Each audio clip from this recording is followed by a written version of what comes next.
bonjour.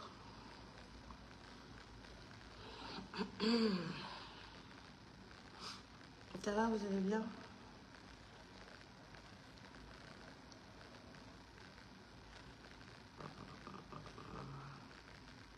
Le son, il est bon? Je suis très matinale, hein? Bonjour. Je sais qu'il y a des gens qui dorment encore, mais c'est important pour moi je pense, de régler malheureusement certains détails.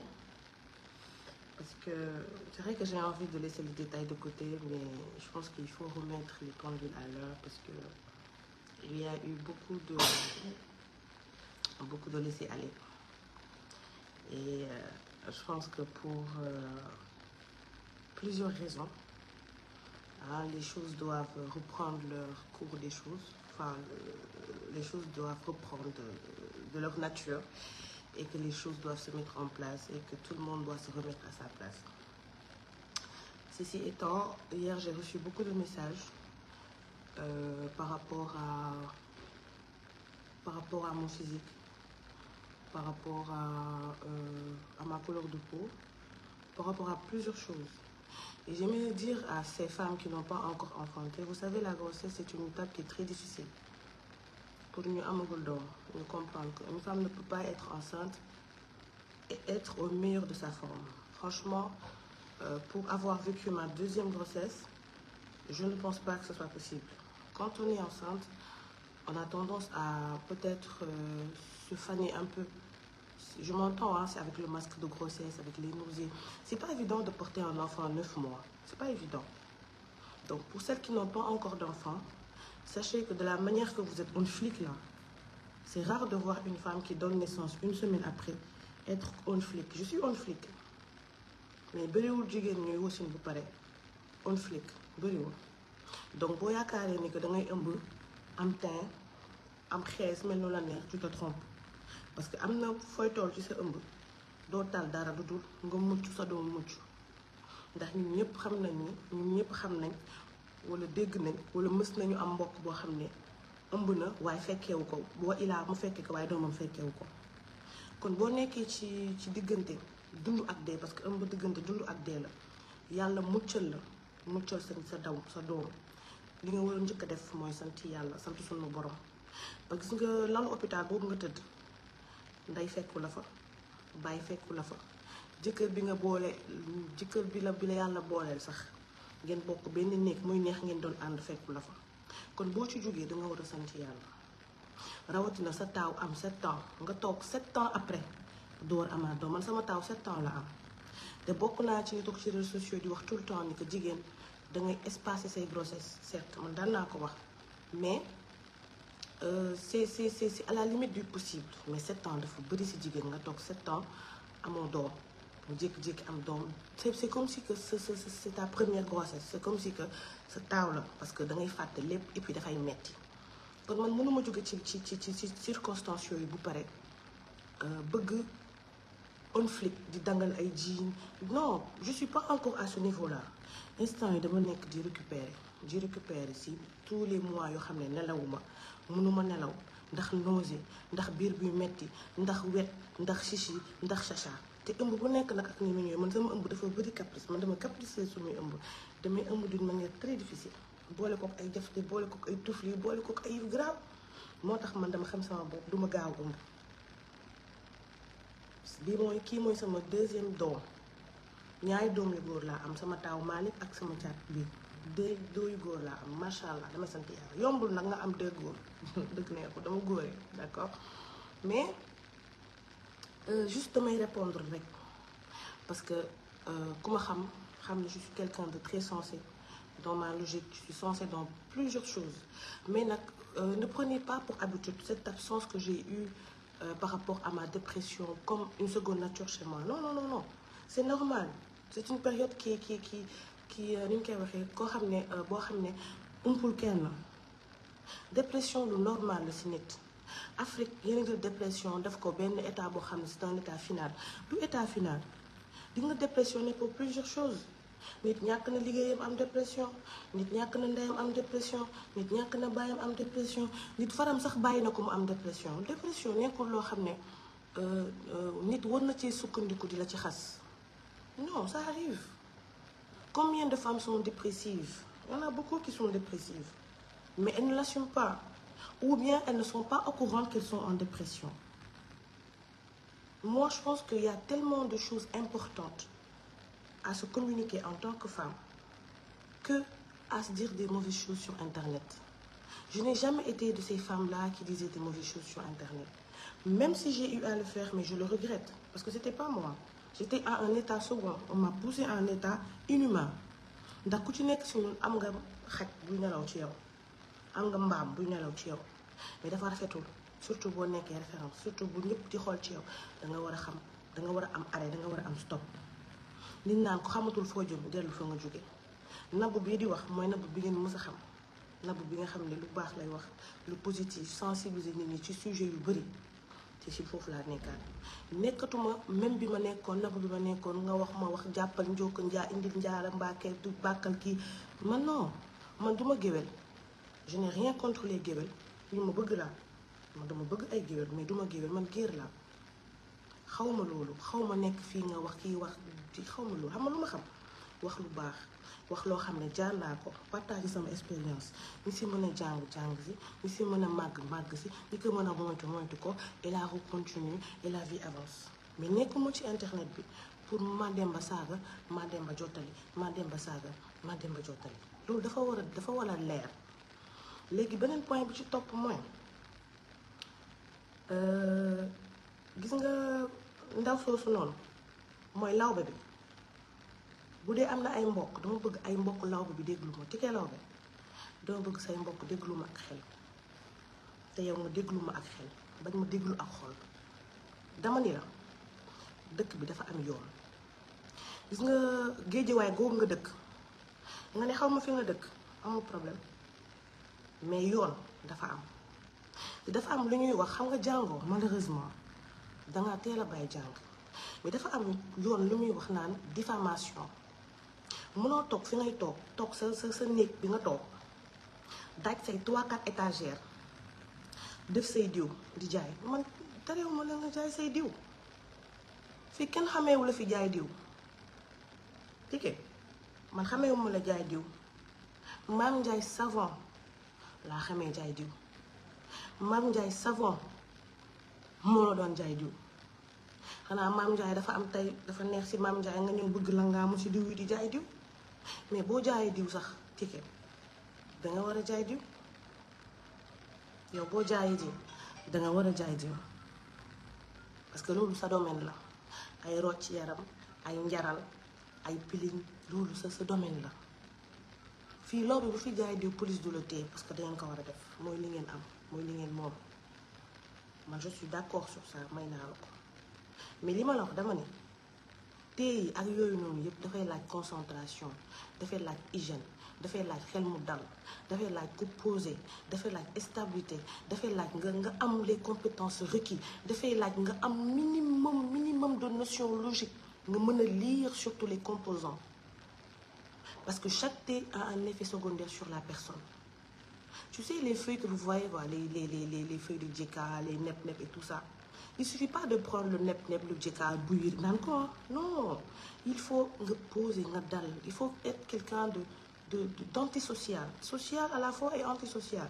Moi, quand je tant que je suis toute une 24 heures, ci xalaat nan lay sukkandiku, nan lay def ci loolu, ça demande du temps et de la réflexion. Et loolu laa la wax man ni la tu ne peux pas le faire. Quand j'ai commencé à faire mes intimas, mais tu es sorti vendre des thés ventre plat. Et tu disais même pas ventre plat, d'une manière tellement vulgaire. Et je t'ai dit, c'est pas à toi de le faire. Et je t'ai dit la vérité. Maintenant, là, je suis d'accord que la vérité, elle blesse. Mais tu sais, que le bëgg moo lay wax dëgg. Man duma la jaay. Parce que c'est un franc mosul ñëw ci man. Mais li ma la wax mooy man ak yow duñu ànd, duñu ay àndandoo, duñu ay xarit. Conséquence moo ñu boole, conséquence moo ñu takkale. Loolu c'est un fait.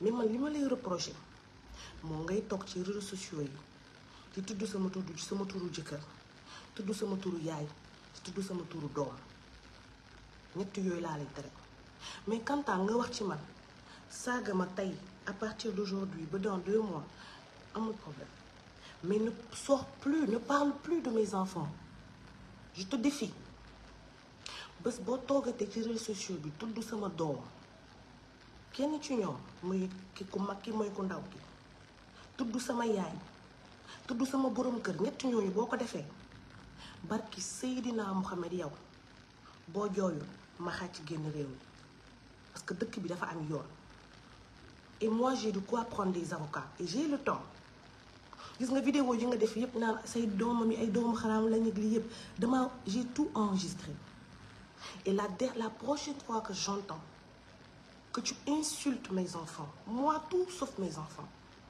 on ne touche pas à mes enfants insulte-moi parce que man nga xam man maa la wax lu la metti apparemment man la donc concentré wul ci man saaga ma man waxal lu la neex ci man y a pas de problème mais n'insulte plus jamais mes enfants tu ne touches plus jamais au nom de mes enfants ne parle plus de ma mère ne parle plus de mon mari le jour où je t'entends prononcer dans ta bouche dans ta sale grande bouche le nom de mon mari de mes enfants en insultant ou en disant quoi que ce soit je te fous une plainte au cul et toi et moi nous irons devant des tribunaux dëkk bi dafa am yoon te man tàmmuma di fajal sama bopp dara yaa ngi wax maa ngi enregistré di teg xam lan laa lay conseillé nga topp sa yoon bi nga jël bu la seytaane bu la dara jaral engagé wu ci loo xam ne leer na la fi nga jëm amul ndox non dëppal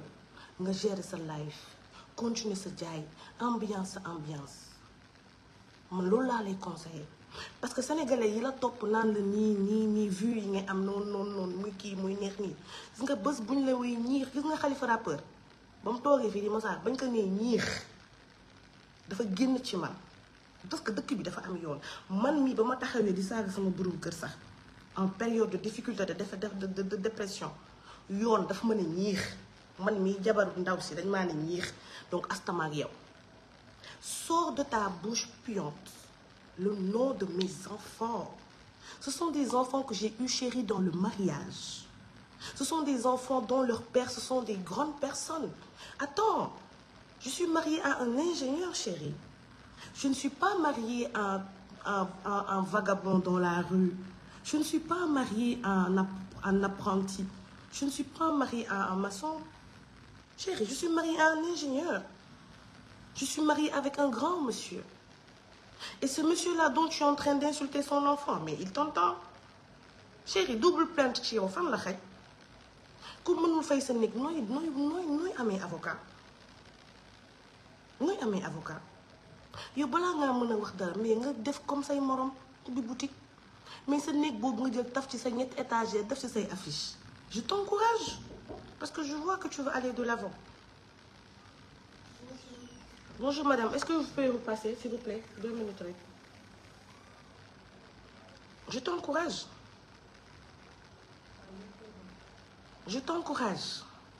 Je ne peux que t'encourager parce que ku doppoon yoonu wayaan bi dem ba ci biir nga ne man bëggatuma wayaan dama bëgg di ñàkk di jëriñu man je t'encourage en tant que femme je t'encourage te billaahi wallahi wa taalaahi balaa ngay xam ni que man je t'encourage nga fàttali ko li ma la wax.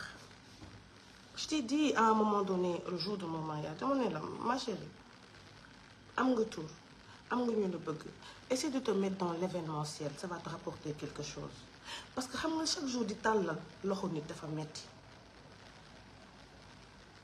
Il n'a pas de pudeur faut pas l'écouter dafa metti dem xewu jàmbur waxal ko ay maamam te xamoo ay maamam ñu jox la 50 000 20 000 neex na mais dafa metti te jigéen nga te am na fooy tollu il faut nga am xam nga góor buy wayaan góor buy du wayaan sax laay wax parce que géwél man dama man duma géwél mais dama bëgg ngéwél parce que xew bu amul géwél neexut ndax géwél la mën a bàkkal say maa waxal loolu rëy réew mi yëngu nga fier say mbokk fier mais yow à ce âge avancé, étant mère de 2 enfants, dont tu as délibérément abandonné pour les remettre, je ne sais pas à qui, et je ne m'engage pas dans ça, parce que je respecte ta vie privée.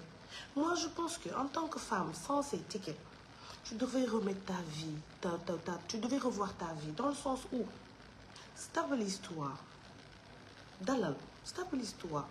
Tu as commencé une activité, c'est très bien, je t'encourage. Cherche maintenant une stabilité, tu pourras récupérer tes enfants et donner une éducation à tes enfants. Tu sais, regarde Mame Ndiaye comment elle est. Elle est avec sa maman, elle est avec son enfant. Mais prends exemple sur elle parce que Mom Sanaoulé là, tu l'as bien dit. Fais comme Mame Ndiaye. Moi, je suis fière de Mame Ndiaye Savon. Tu sais pourquoi? Elle est très intelligente, cette fille. Très intelligente, une petite intelligente, mais non. Elle a ses enfants, tu as vu, Mame Ndiaye? Elle est avec sa maman, nekk ak yaayam yor ay doomam. Bu ko neexoon di wër ci appartement yi mais daf ko dafa toog yor ay doomam. Nawle la, Mame Ndiaye sa nawle la, xoolal ci moom. Xoolal li muy def ci lu baax nga def ko. Demal nga récupérer say doom nga uuf leen.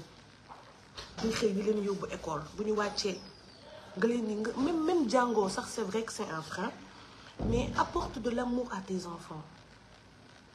Apporte de l'amour, essaie de te stabiliser ma chérie. Yaa ngi jëm mag tike nekkatoo xale wala maquillage bi ngay def moo la yóbbaale wala xeesal bi nga def moo la tiital. Non, regarde-moi, j'ai été tellement claire ces derniers temps. Regarde comment je suis devenue noire avec un teint caramel. Et je suis très fière de moi, de ce teint. Teint bi ma am nii daf ma neex. Black is powerful, black is natural. Je suis tellement naturelle avec un teint. Là, je me sens fière de moi. Parce que je m'étais engagée dans un truc où je dépigmentais ma peau. Là, je vois ma peau revivre. Je suis fière. Je vais continuer à avoir ce même teint qui me va très bien et que mon mari apprécie beaucoup. Donc, au-delà de l'artifice, au-delà de ton maquillage, de tout ça, réfléchis à ton avenir. Gis nga Sénégalais yi dafay neex ñu ànd ak yow mais bés dina ñëw lépp wees doo xam nooy def.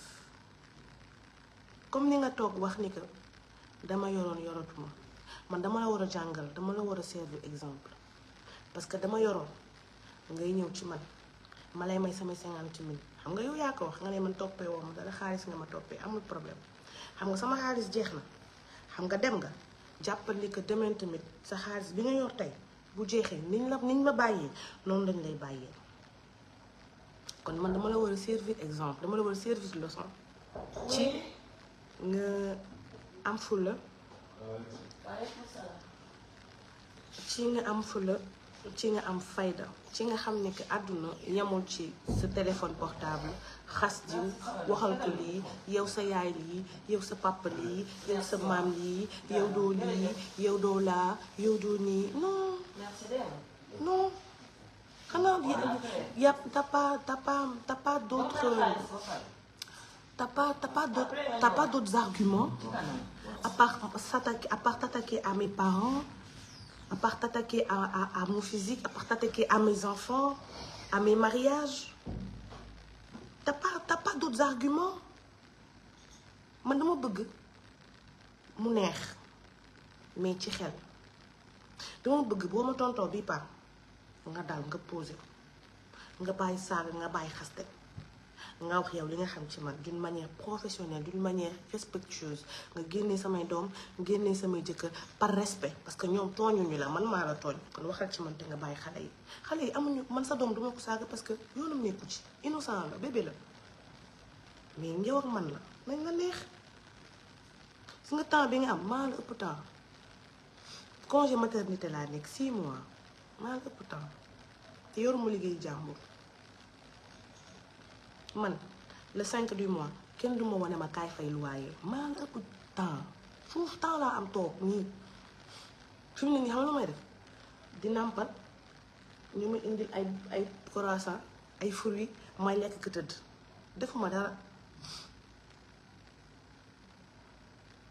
tëdd si clim nag defuma dara fi mu ne di du nàmpal tëdd ak yeew xam nga dama am jot mais man li ma bëgg mooy nga xam ne la woon ni na booy waxal ci man bul saaga samay doom bu dugal sama borom kër moom yaaram dernier mooy tudd nga ko rek tudd nga ko rek wax nga ba juum ba wax turam rek mooy foo nekk danañ dafa jëli guddi googu doo ko fanaan loolu moom maa la ko wax.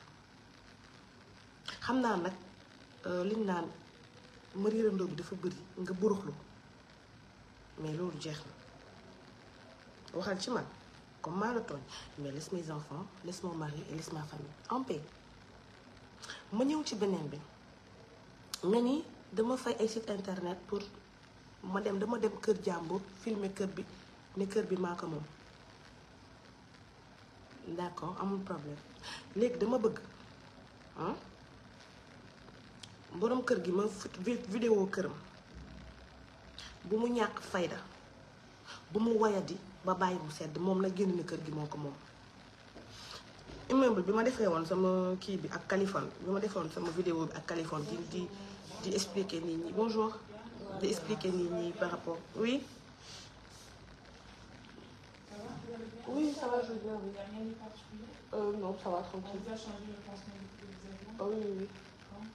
Quand Hier. Hier on vous a mis quel genre de pansement?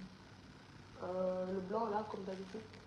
Vous pouvez juste me passer, je suis en train de faire du téléphone. Voilà, merci. Super, d'accord, merci. Je comprends. L'immeuble ne m'appartient pas. Man, awma dara titre foncier parce que sama amoon titre foncier boutique yi ma am duñ ma ci génne dama toogoon amul lu ma fayee location ñu génne ma jël bagage yi def ko sama kër yaay te moom laa jël après ñëw sama xew. C'est vrai, tu as tout à fait raison. Tu as tout à fait raison, c'est vrai. Pendant 3 ans, ou disons pendant 4 ans, j'ai occupé la boutique de 2018 à 2021. Pour les gens qui disent Nadel Faye, laisse-moi te bloquer, vraiment, voilà. Toi, je te bloque parce que on doit aller conflit au téléphone, des détails, vraiment. Voilà, vous dites des messages comme ça, moi je vous bloque. D'accord, je suis tranquille, je suis avec ma maman, je suis avec mon bébé. Juste j'ai envie de répondre, je réponds. Donc ne mettez pas la pression, je vois un truc comme ça, je laisse tomber. Et dit, et alors? Je pense que si ton mari avait les moyens de te mettre dans la clinique où je suis, je pense que tu vas te rétablir aussi vite que moi. Donc franchement, je pense que restons dans l'essentiel, il ne faut pas se dérouter. C'est vrai que c'est une bête, tout ça, ça ne me concerne pas. L'essentiel, je suis bien, je suis portante, je suis tranquille. Le reste, c'est pas le détail. Elle disait que oui, que j'avais pas de quoi payer ma boutique et que le gars m'a mis dehors et tout ça. Donc ça m'a touchée un peu parce que je crois qu'elle n'a pas compris le sens de l'investissement. Et comme j'avais promis de ne plus répondre, mais c'est important pour moi quand même de donner des réponses qui sont très posées. Parce que je ne veux pas en revenir. Parce que vous savez, c'est difficile d'expliquer à un analphabète c'est quoi le sens de l'investissement. C'est difficile. Parce que investir, il y a 2 volets. Il y a des risques de perte, comme tu peux vraiment accélérer, quoi. Voilà, mais il faut savoir que dans chaque investissement, il y a des risques de perte qui sont énormes, qui peuvent des fois être désastreuses et tout ça. Voilà, c'est l'investissement qui est comme ça. Je loué une boutique depuis 2018. Je paye 1,5 million à la boutique. Tout à l'heure, je vais sortir les contrats. Je vais les mettre sur Facebook. 1,5 million je paye le mois. À Cité Keur Gorgui, rond-point Cité Keur Gorgui, boutique d'âge, je paye 1,5 million par mois. Depuis 2018 jusqu'à 2022. 2018-2022, ça fait quoi? 18, 19, 20, 21, 22, 5 ans. Je paye 1,5 million. Faites-moi 1,5 million multiplié par 5 ans. Sachant que 1 an est égal à 12 mois. Ça fait combien de mois? Ça fait combien d'argent? Man ma wax Covid mu am. Man ma créé Covid. Non? Et la boutique, comment ça s'appelle, le business phare. Moi, mon business phare, c'est l'import-export. Et on sait tous qu'avec le Covid-19, le coût de l'import a flambé. Les conteneurs sont passés de 1500 $ pour ni importer. Les coûts de conteneurs sont passés de 1500 $ à 3000 voire 6000 $ un conteneur vide. Et c'est normal. J'ai fait faillite, c'est normal. J'assume que l'entreprise Dash Closer a fait une faillite entre la période de 2021, oui, de 2021, disons, à 2022. Je suis restée 2 ans sans avoir aucune entrée financière dans la boutique. Parce que, ma chérie, pendant la Covid-19, les gens, taluñu woon yére, taluñu woon sañse, taluñu woon solo, dañoo taloon seen bakkan. Ndax chaque instant nga dégg diw dee na masque yi fi ñëpp tiit ñëpp nekk dans une psychose. Comment veux-tu que des gens qui sont dans une psychose xamuñu Covid bi fu mu jëm ak ñun kenn du dugg kenn du génn toog ay 2 ans doo gis sa jëkkër doo gis sa mbokk avion yëpp tëj frontière yëpp tëj nit ñi di tal sol ay yére ak i daal. Franchement 90 millions merci à Awa Sané ça 90 millions pendant 5 ans moom bu ko amoon vous pensez qu'elle allait faire ça? C'est donné à tout le monde d'avoir 90 millions. C'est donné à tout le monde ça, de pouvoir payer 1,5 million par mois pour une boutique, juste pour une boutique. Sans compter les emplois, il y avait plus de 5 personnes qui travaillaient à Dash Closer. En bas, il y avait 2, en haut, il y avait 3, le gardien, sans compter les frais Sénélec, etc., etc. Ça, c'est un investissement. Et je l'ai perdu la tête haute. Parce que ça, tu me fais non,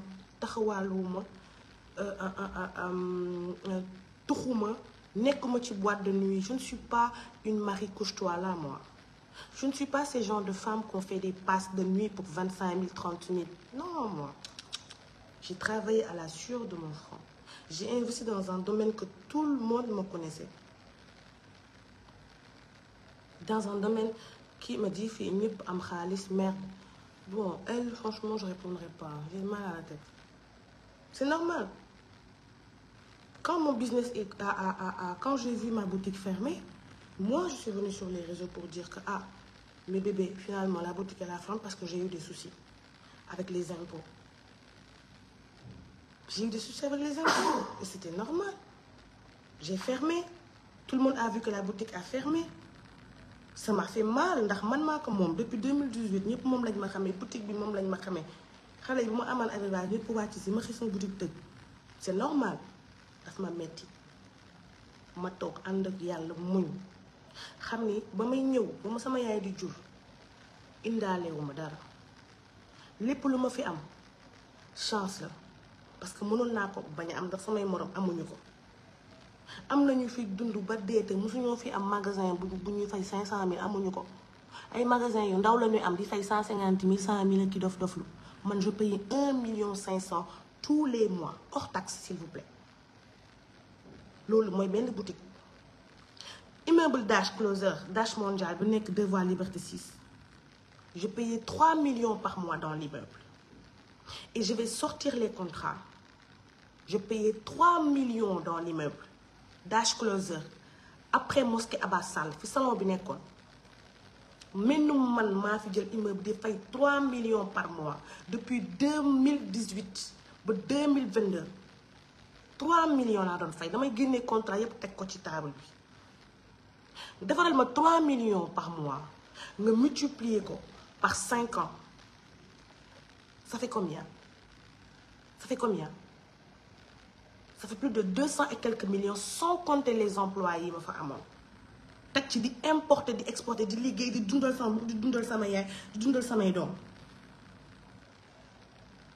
Covid bi ñëw mais c'est normal mais loolu man duma ko bàkkoo xam nga lu tax parce que boutique yooyu moomuma ko nit moo tabax këram. May pas profité wu di remercier Silla sama ex bailleur bi Silla ku baax nga Mohamed Mamadou Kébé Silla ku baax la te ku mën a muñul nit la ndax ba ma amee ay problème jàpp na ci, am na compréhension même bu après sax ñagas nañ maag moom sax mais am na compréhension te maa ngi koy baalu ak ci peut-être désagrément yi ma am ak moom parce que avec le recul xam naa ne kër dafa sax ci xol. Donc pour tey intellectuel képp ku may déglu nga nekk intellectuel xam nga ni impact Covid-19 bi dafa toucher économie bi, dafa toucher tout ce qui est tourisme, dafa toucher tout ce qui est import-export.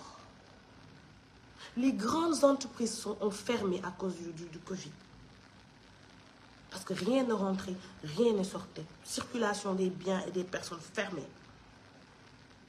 Je vois une petite femme se moquer que ces boutiques sont fermées. Pourquoi te moques-tu? Pourquoi ngay reetaan kontaan boutique mi tëj na waaw amatul dara nanana. Tu es très pressé. Tike da nga yàkkamti. Àdduna loo gis da ngay def nànk bin tendance dafal nànk. Xam nga lu tax ma wax la loolu parce que da nga ñàkk xam.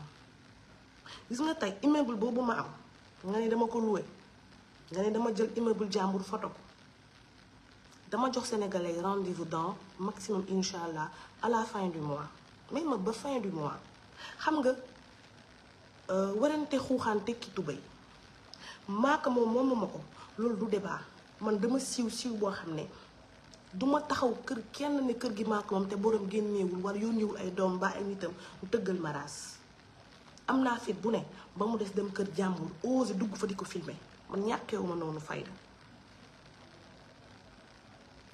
tike man dama la ñaanal yàlla nga gudd fan dem ba yàlla may la terrain nga jële ko fondation ba 6e étage def ko magasin man loolu laa lay ñaanal c'est que man maa liggéey loué dugg ci location ba génnee sama yaay ci location ñu ne deet waaye ma dem ba samay magasin yi ma doon loué 1,5 million yàlla sagal ba ma am sama immeuble bopp kon man dama war a sant yàlla ngàcc ngaalaam segam liggéey naa ba am immeuble man dama bëgg yow sa diw yooyu nga yor nga liggéey ba am ci immeuble ma gis ma xool ni liggéey yombee defal ma xool loolu laa lay wax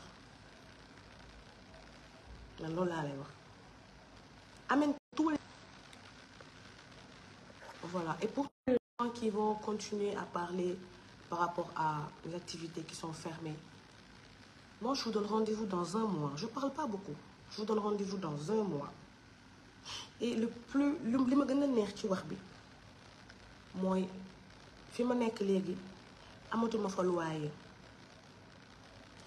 0 étage ba 6 étages maa ko moom sama ñaq la ku mu naqari nag nga taf say nopp def nii bañ a dégg mais tubaab fakkaale incha allah macha allah dinaa ko inauguré dinaa ko ràcc dinaa woon ak borom kër gi mu ñëw bu dee borom kër gi am na wala bu dee am beneen borom kër dafa am beneen borom kër bu dul man dinaa ko woo mu ñëw si inauguration bi ba Sénégalais preuve la xam ci dëkk bi laa dëkk man mënoo leen maa xokkatal mënoo leen maa noppiloo mënoo leen maa puusal amul njum. Excusez-moi, j'ai un appel en bas là, ça me saoule. Donc je pense que j'ai été très claire sur ça. Et j'ai plus grand chose à dire à part des précisions que je voulais juste apporter. Et dire à mes fans que pour le moment, normalement, je suis en repos. J'étais même pas censée faire un live, mais j'ai tenu à le faire parce que j'ai des gens qui m'aiment beaucoup et j'aimerais les calmer. Surtout par rapport à plusieurs choses que les gens disent, et tout ça. Mais bon, juste calmez-vous. Et je vous promets de vraiment plus répondre. Mais c'était important pour moi parce que je suis quelqu'un qui est tellement touché par rapport à l'investissement. Moi, j'aime tellement investir que quand on parle d'investissement, surtout de mes affaires, ça me touche beaucoup. Voilà, mais c'est pas un débat que je vais prolonger avec elle parce que je sais que son niveau d'intellect n'arrive pas là-bas. Elle ne peut pas comprendre tout ça. Ce que je lui expliquais, elle ne pourra pas comprendre. De toute façon, mais je sais qu'il y a des gens qui vont lui expliquer ce que Nabou, elle a dit. Et j'espère qu'elle aura la sagesse et la maturité de continuer à faire son chemin et surtout épargner mes enfants, ma famille, etc. Voilà. Je prends quelques commentaires, ensuite je vais couper le live et peut-être aller me reposer.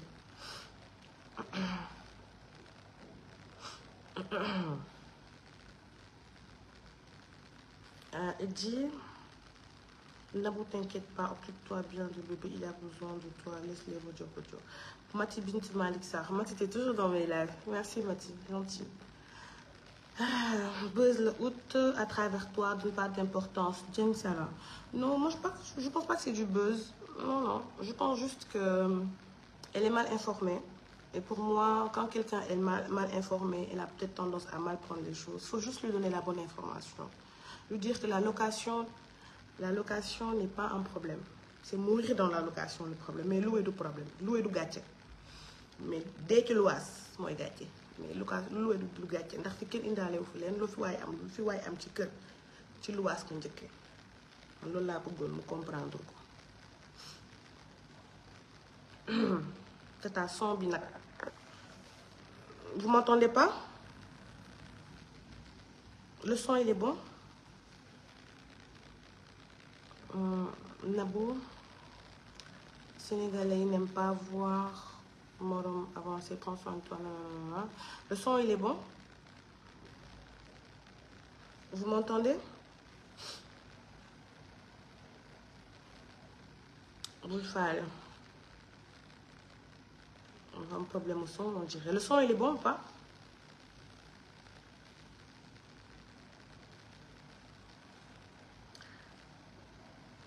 Le son il est bon? Demain dès que nous avons son, je sais pas si oui si ça va. D'accord, c'est bon alors. Voilà, en 5 ans, 2 boutiques, tu as payé en location 288 millions, brave dame. Amina, non, c'est pas que ça. Sans compter les salariés, sans compter la masse salariale, les employés, sans compter les charges fixes. Je m'entends, l'eau, l'électricité, la wifi, les téléphones fixes. Voilà, c'était franchement, en termes d'investissement, vous me calculez, fille, franchement, je suis dans les 1 milliard. Sans compter les boutiques, tout ce qu'il y a comme matériaux et tout ça. Sachant que moi, la boutique, je l'ai pris avec rien. Ma def les carreaux, peinture, finir quoi. Sans compter l'immeuble de 0 à 3, 4 étages. Parce que l'immeuble me donne l'eau, c'était Liberté 6, c'était ça. Ma décoré, petit souffle, un gardien, entretien, tout le jour, j'avais 3 femmes de ménage. Mais c'est un investissement fou. C'est un investissement qui est fou. C'était fou. Mais bon, comme on dit, dans la vie, il faut vraiment faire quelque chose pour avoir quelque chose. Mais bon, il y a la barque. Tout ça, c'est du passé. Maintenant, Dieu a fait que j'ai mon immeuble à la Barca. Je vais travailler pour moi à la Barca. J'ai plus de loyer à la Barca. Donc, 1,5 million, il me donne fait le loyer. Il est dit, je me sens rek. Bonjour, je vais être la nounou de ton bébé. Là, gën lool bu dugg foofu. Wallaahi kii liggéey ak kii wax duñu yem mukk yow liggéey bàyyi leen ak ñoom ñuy wax. Je l'aime cette dame, elle s'aime et elle sait ce qu'elle veut. Votre raisonnement est exceptionnel, ma belle. Merci Mariam Fall Ngom. Merci beaucoup Mariam Fall. Merci beaucoup les bébés.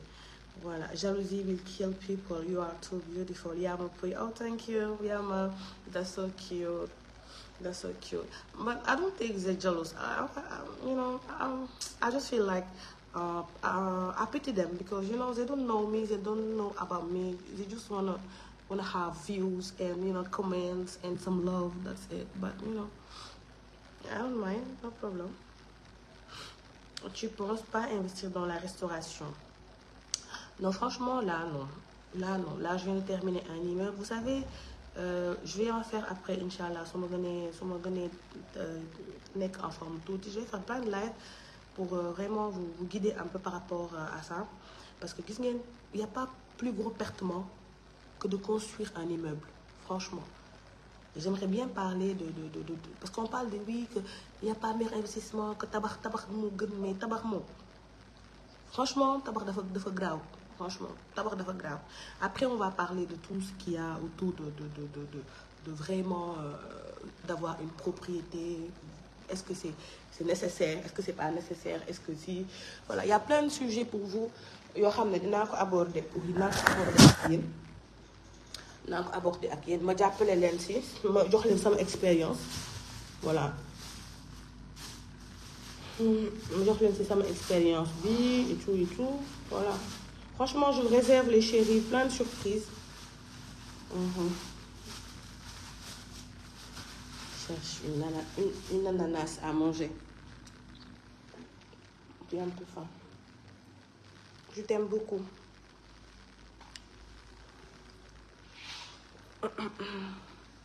Je l'adore, Nabou. Merci, ma chérie, c'est gentil. C'est gentil. Je suis fâchée contre toi. Tu fais quoi avec ces tickets sous-quartier? Ma chérie, même moi, je me demande qu'est-ce que je faisais avec elle. Je me suis mise dans un truc, je ne sais même pas comment faire pour m'en sortir. Elle me dit, Nabou, attendez, entreprendre, c'est difficile. Même Emma l'Ouest est victime de ça. C'est pas honte. L'essentiel, c'est de continuer à battre bon courage. Ou bien mettre en location l'immeuble pour quelques années, histoire d'avoir du fond. Bintou Bouri Ndiaye. Entreprendre, c'est difficile, c'est vrai. Mais bon, mon cas n'est pas le cas d'Emma. On n'a pas le même cas. Donc, moi, je ne connais pas le cas d'Emma l'Ouest personnellement.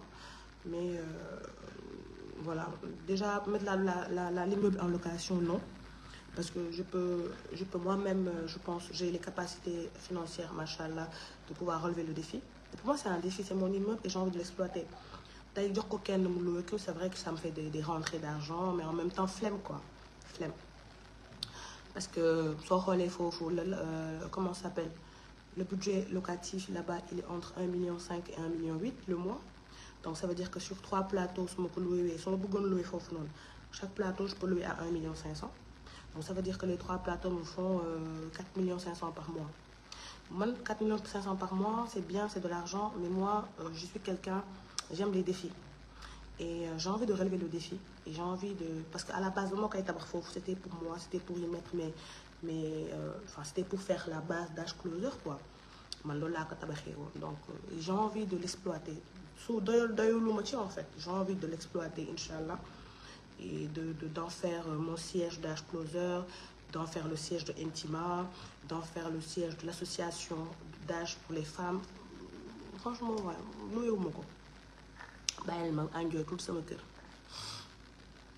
je suis guinéenne, mais tu es mon idole, chérie. Merci beaucoup, ma chérie. Voilà, je enjoy ko tuuti. Bi si jóg loo def di sama topp son bi baaxul.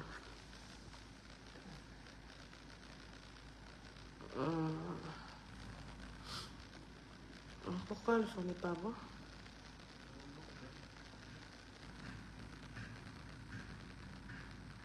Non, mais les canaux là, comment on est?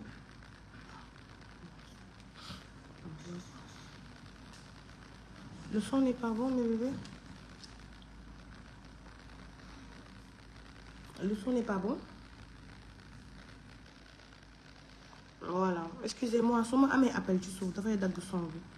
Donc voilà, mes bébés, c'était juste ça. Des sous-sons, oui. Ah, je sais pas pourquoi. Si c'est bon. Ouais, peut-être sur mon côté, oui, je suis soufflée. Ça m'a l'air. Excusez-moi, ni le téléphone, certainement. J'ai pas la barre, en fait. Voilà les bébés. Donc, je vous promets de vraiment plus répondre. Hein. C'était juste une parenthèse. Voilà. De toute façon, je répondrai plus. Promis, je réponds plus. C'était juste une petite parenthèse.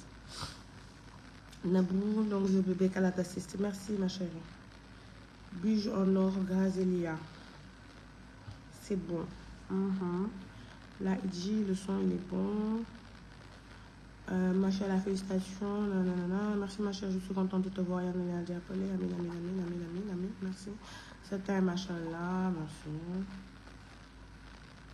Focus sur ton objectif. T'as rien à prouver à Coumerton-Pli. J'aime ta position en situation, c'est force intérieure et mentale. Ouais, le niveau n'est pas pareil. Tu sais, je suis une défense. Oui, mais il ne faut pas trop la rabaisser. Il faut lui donner de la force. Moi, franchement, il faut donner à votre copine, il faut donner de la force. Il faut qu'elle ait de la force. Ouais. Il faut même que me pousse. Il ne faut pas la dénigrer. Moi, je pense que c'est quelqu'un qui a besoin d'encadrement, c'est tout. Elle n'a pas un mauvais fond. Hein. Elle est juste peut-être pas trop bien informée, c'est tout. Voilà, il faut lui donner de la force, il ne faut pas la rabaisser, quoi. Déjà, c'est un frein. Quelqu'un qui n'est pas allé à l'école, qui n'a pas fait des études, déjà mentalement, elle est freinée. Donc, imaginez, vous lui dites tout ça. Soutenez-la, vraiment. Tes dents sont blanches, ouais. Voilà, pourquoi tontu bul ko faale nanana. Voilà. Donc je vous fais de gros bisous mes bébés. Vous me tenez compagnie nag de xam leen ko su ma deful live dinaa leen message si sama page bi parce que yéen a may wéttali. Je suis abonnée mine merci. am doom belli nii macha allah waaye dootuma ko dolli de doy na benn bii rek doy na. Pourtant le son il est bon. Tu es notre MK, notre fleur de l'île, notre Sénégal. MK, machallah. Merci, monsieur d'amour. Je vous fais de gros bisous. Et Inch'Allah, à très vite. On se donne rendez-vous à très vite. Comme je vous ai dit, on va avoir beaucoup de sujets de développement. On aura beaucoup de choses à se dire. Dinaa leen jox vraiment tous les clés que j'ai eues. Xam nga ngeen fexe nag comme li mu leen di conseiller tout le temps ngeen fexe ba am seen yëfu bopp parce que àdduna moom lu mat a sóoraale la tey neex na nga am xaalis mais il faut vraiment économiser épargner dans le bon sens bu defee ngeen mën a dans l'avenir mën a am dara danga bëgg jàll bu ko defee dans l'avenir ngeen mën a am dara et tout ça voilà faut pas tey mu neex rek ngeen topp tey il faut penser à demain parce que tout peut se passer et quand on est avenant on gère mieux les choses c'est bon j'adore ta joie de vivre vraiment merci ma chérie bébé vous fait un gros bisou ngeen gaaw nag ñi am ay doom yu jigéen ngeen ñëw takkal bébé morceau ma ñëw takkal seen doom yi morceau gaaw balaa rang bi di seere. Bisous mes amours, je vous aime beaucoup. On se dit Inch'Allah à très vite. Bisous mes amours. Voilà bu leen dem ci page am di ko xas baal leen ko rek xam naa daa xam nga ku jàngul doo ko mën a expliquer yenn yi ngeen comprendre ko yokk ko doole dem participer ci business am jënd ci ay diom bii li xees man ce qui me concerne moom bàyyi naa xeesal. Maintenant je suis bio, je retourne à ma peau de nature. Voilà. Bisous mes amours. Nabou doo def live TikTok. Oh ma doole bi sax instant j'essaie juste de me forcer un peu. Je suis pas dans TikTok. Nabou bul couper. Don't you have come a long way my dear. Don't let anyone distract you. Just follow your dream and leave everything at the limit. Yeah, that's what I'm doing actually. But you know, in Africa, it's kind of difficult when you're struggling in a second way. You know, they don't support you. They don't understand your point of view. You know, they're trying to keep you down. But you know, that's Africa. You know, have to keep the smile. Anyway, hey, baby, yeewu na de. Bébé yeewu na chéri bàjjan yeewu na xaaral ma dem jox ko tete bi. Bisous mes amours, voilà, je vous aime beaucoup. Malheureusement mënuma toog, je peux pas rester longtemps. Je peux pas rester longtemps. Dama war a dem, je peux pas là déjà là bi sax dañ ma ko tere. Voilà, dinaa ñëwaat, je vous laissez-moi juste le temps d'ici 3 semaines ma nekk en forme ñu live waxtaan yu cool ngeen am ay idée de business ngeen am ay idée d'investissement man ànd ak yéen. Franchement je viens de loin et je pense que j'ai beaucoup à vous donner mais laissez-moi 3 semaines me reposer xam nga. Voilà, ça fait 1 semaine que je viens d'accoucher déjà, ça fait déjà 1 semaine que dama accoucher. Donc là on m'a gardé à l'hôpital parce que voilà un peu des détails et tout ça. Mais dès que je sors, je me repose un tout petit peu, je reprends mes activités, vous allez me retrouver, on va discuter, waxtaan sur des choses qui vont vous avancer financièrement, physiquement et tout. Mais nii dama war a noppalu dama génnoon rek pour leeral quelques mbir mais promis je ne réponds plus, je coupe tous mes téléphones, je m'occupe de bébé. Voilà, bisous.